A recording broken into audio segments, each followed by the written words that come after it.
നമസ്കാരം. നമുക്കൊരു video clip കാണാം. സംശയമുണ്ടെങ്കിൽ ഒരു പിടി മണ്ണ് കാലിനടിയിൽ നിന്നെടുത്തൊന്ന് മൂക്കോട് ചേർത്ത് വെച്ച് നോക്കണം.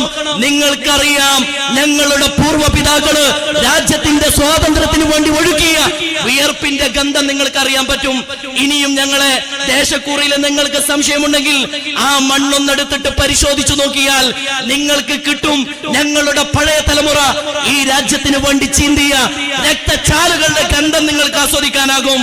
നമ്മുടെ പാരമ്പര്യത്തെ പറ്റി ഞാനിപ്പോൾ ഇങ്ങനെ ഒരു വീഡിയോ ചെയ്യാൻ വേണ്ടി ആഗ്രഹിച്ചൊന്നുമല്ല. പക്ഷേ ഇത് ഒരു വ്യക്തിയുടെ മാത്രം അഭിപ്രായമായിട്ട് എനിക്ക് തോന്നിയിട്ടില്ല. കാരണം ഏത് മുസ്ലിം തീവ്രവാദികളെ പ്രസംഗിക്കുമ്പോഴും അതിൽ ആദ്യം പറയുന്ന കാര്യം എന്ന് വെച്ചാൽ ഞങ്ങളുടെ പൂർവികർ ഇവിടെ സ്വാതന്ത്ര്യ സമരത്തിൽ പങ്കെടുത്ത് ഒരുപാട് ത്യാഗങ്ങളൊക്കെ സഹിച്ചു, അതുകൊണ്ട് ഞങ്ങൾക്ക് അത് വേണം ഇത് വേണം എന്ന് പറയുന്നതാണ് എല്ലാ തീവ്രവാദികൾ പ്രസംഗിക്കുമ്പോഴും ഞങ്ങൾ കേൾക്കുന്നത്, സാധാരണഗതിയിൽ കേൾക്കുന്നത്.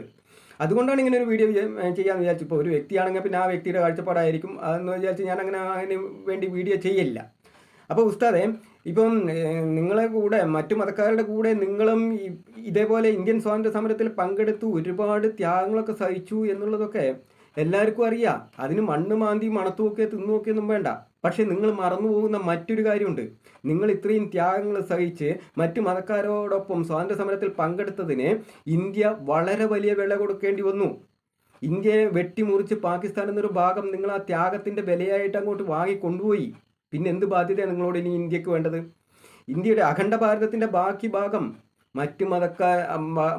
ബാക്കി ഭാഗത്തിൻ്റെ പൂർണ്ണ അവകാശി മറ്റു മതക്കാർ മാത്രമാണ്. അതിന് സംശയമൊന്നും വേണ്ട.